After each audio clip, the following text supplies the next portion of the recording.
going on, guys? It's Colin, and what I wanted to do is try and bring you something a little bit different with this video, just to trial a concept to see if you want to see more of it. And what I wanted to do was give you a playbook type look at our approach to attacking on Isla Inocentes here in rush mode. And if you like what you see, then let me know, and I will continue to take this approach for other Battlefield maps if you want to see them, potentially Black Ops when that comes out next week, or Battlefield Vietnam, and any other games that I cover. And so why don't we get right into it and crack open the playbook here. And on the first base of Isla Inocentes, I've marked 3 routes, and our intent is to attack the defenders in 3 positions at the same time to try and catch them off guard. The route in green is the route I'm going to take on a PWC, or a jet ski. The route in blue is another squad mate who is also on a jet ski taking a direct approach at Bravo. And the route marked in orange is a squad mate of mine who parachutes out of the chopper in order to try and rush plant Alpha. And once I land, I'm going to take up a stance and try and defend the area that I've now highlighted in green. And what I'm going to do is basically reduce this playbook up in the upper left-hand corner of the video so that you can sort of reference that while you watch the map play out. And I thought this would be sort of a decent approach. And in the event that it was a tougher team that we were facing, obviously the play would change throughout the base, but we were successful here in particularly on the first base with our initial plan of attack. So here I am actually able to flank in behind, and my teammate who parachuted was able to arm Alpha. The other squad mate on a jet ski was able to arm Bravo. So we have them both armed at the same time, splitting the defense, which we often like to do. And the enemies have kind of laid back, so what all I have to do is basically keep eyes on that one objective. We take down Alpha, and Bravo follows shortly thereafter, and I'm just going to kind of clean up the base here. And initially what I tried to do is take a route on foot up the right-hand side, but that doesn't actually work out for me. So let's crack the playbook for the second base. Now I've shown the route that I try to take in green, although I get picked off by a medic before I'm able to flank around by Alpha. But there's a route in orange, which is actually my squad mate Stone, who's able to parachute in behind the bases. And from there, where I'm able to spawn on him, and we're able to simultaneously attack Bravo and Alpha again. You can see that we actually move over to the Bravo side before we split up. I arm the objective at Bravo, and he goes over to support the team who's trying to take down Alpha. And the defensive team actually focused most of their attention on the Alpha side of the map, which, if you're on defense, I would actually recommend the opposite. If you're going to concede one of the objectives and try and defend the other, I would recommend that you focus your attention on Bravo, which is harder to take. Alpha, when you get into a tough fight, the building tends to collapse through Destruction 2.0. The MCOM station goes down, whether that's from chopper fire, noob tubes, RPGs, whatever the case may be. But here you can see I'm able to spawn on the squad mate who parachuted in, and we clear the area and make a break for Bravo. Although I call out that I think that I'm clear, I'm going to attempt to arm it, so he's going to go and support the team who is having a tougher battle over at Alpha. And here I'm able to come in and arm Bravo, and then I quickly leave the area and then basically flank around the outside below the objectives, and I spot a couple of enemies going in to try and disarm it, so I'm able to take them out, and that's pretty much the only resistance that I come up against. And unfortunately the playbook's actually covering up the kill feed to a certain extent, although I've left it somewhat transparent so you can kind of see what's going on. But Stone was over at Alpha, and they disarmed this a few times, but he is absolutely massacring the other team over there with the medic kit. And now that I've taken Bravo, what I want to do is basically defend this side of the map and position myself so that I have an angle on defenders that are rushing in to disarm who have tunnel vision and aren't aware of my presence on this side of the map. And eventually I do get taken down from behind, which I kind of wasn't expecting, but in the meantime the team is able to fight it out and we're able to take down the Alpha objective. Now, as I previously said, this wasn't necessarily the strongest team we're facing, but I do just want to kind of introduce this concept of a playbook laid over the video and just see what you guys think. And, you know, as I get some tougher gameplay and some better gameplay for analysis, I hope to apply the same principle, and you know, hope you guys enjoy it. And right here, I'm just posted up. I'm trying to make sure that they can't come in the back door to Alpha, get a couple of kills, and then I get shot in the back. So with that death, might as well crack open the playbook for the third and final base. And I've highlighted some points of interest here on the map.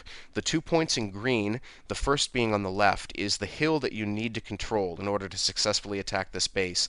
And then the second, which is just below the alpha objective, is along the concrete wall, and that is a very important control point for your team to focus on. Now, I've identified the threats. The heavy MGs are marked with red X's, and the chopper spawn point was also there as a red rectangle. So what you want to do is focus on that area and just make sure that you eliminate those threats before attempting to attack. And I've highlighted my ideal route here in green, and that would be to kind of come through a hole in that concrete wall, sneak in an arm of Alpha, defend it, and then flank all the way in behind the enemy base. Now, based on your positioning, you can also reverse this and attack Bravo first. Unfortunately, I'm taken out before I'm able to get all the way behind. So let's look at the playbook, how it actually plays out, because our team launches an attack from the control point on the hill, and we go to Alpha first, and then we're actually pushed back and have to make a squad attack on Bravo. So here's actually my first attempt to get at Alpha, and what I'm going to do is pull up and actually take a pot shot at the heavy MG on the left.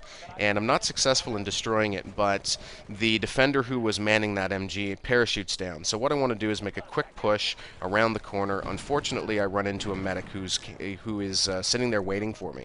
I'm not going to say camping, because I mean this is a decent defensive position that I often use myself. And with that, luckily my squad is actually taking control of the hill on the left. So we're going to try and clear that corner and make a concentrated effort to push to the concrete wall in front of Alpha. And from there, once we have control of that position, it's actually quite easy to launch our attack. And fire Gustav, chuck a grenade down there. I haven't gotten any hit markers there, so I know that there's still defenders that are posted up strong. And I'm not trying to kill people with the Gustav here. I'm just trying to get some hit markers and soften them up. I do get one kill, and I believe I've damaged another enemy. So what we do now is all together we push that area and pick up some kills and clear it out. And my teammates are going to wait back at the concrete wall while I attempt to go and make my move on Alpha. And you'll see the route I like to take. I use this one very often once we've cleared the area. And I like to knife through the fence and get into this sort of alleyway between the fence and the rock. And sometimes you're going to run into a defender there, sometimes you're not. I just take a quick look to make sure that nobody's up there posted up to the far right, and I'm going to come in and arm the objective and defend it. Now, I don't take up the best position, but what I've noticed is that the team has now focused all their attention over on Bravo. So there's not a whole lot of resistance here at Alpha, but they're very strong over on the Bravo side. So I'm able to basically sit in this position looking over towards the other objective and pick up a number of kills while I wait for this objective to go off. And once I take it, I'm going to attempt to make my long flanking route around the back of the base, but I don't check my left when I come through the fence, and I get picked off, as you'll see here in a second. But I have taken down Alpha, so now, obviously, things become a bit more challenging because the defenders are able to focus on one objective. And in selecting one to defend, I don't think you can go wrong with Alpha or Bravo in this one. Neither one's in a building. So right there you can see it didn't check my left, and I get taken down. Now, we still have control of the top of this hill, which is very fortunate, and we're able to actually make a push all together down towards the Bravo objective. And I actually take the lead here and run into one defender.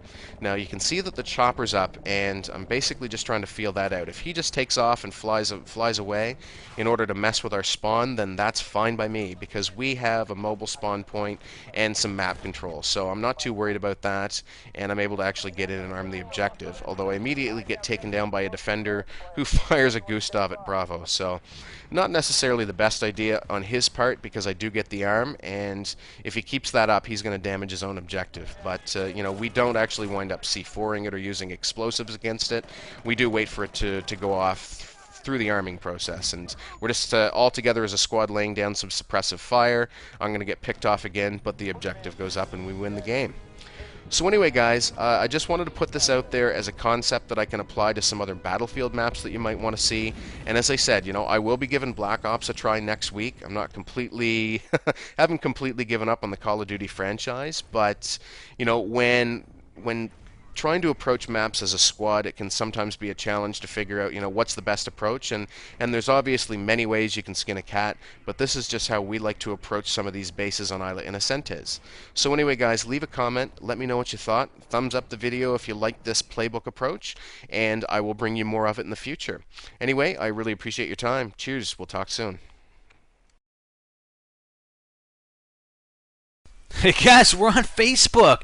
Check the description of this video for the link to our new Facebook application. Subscribe and get our latest video updates posted right on the wall on your own Facebook page.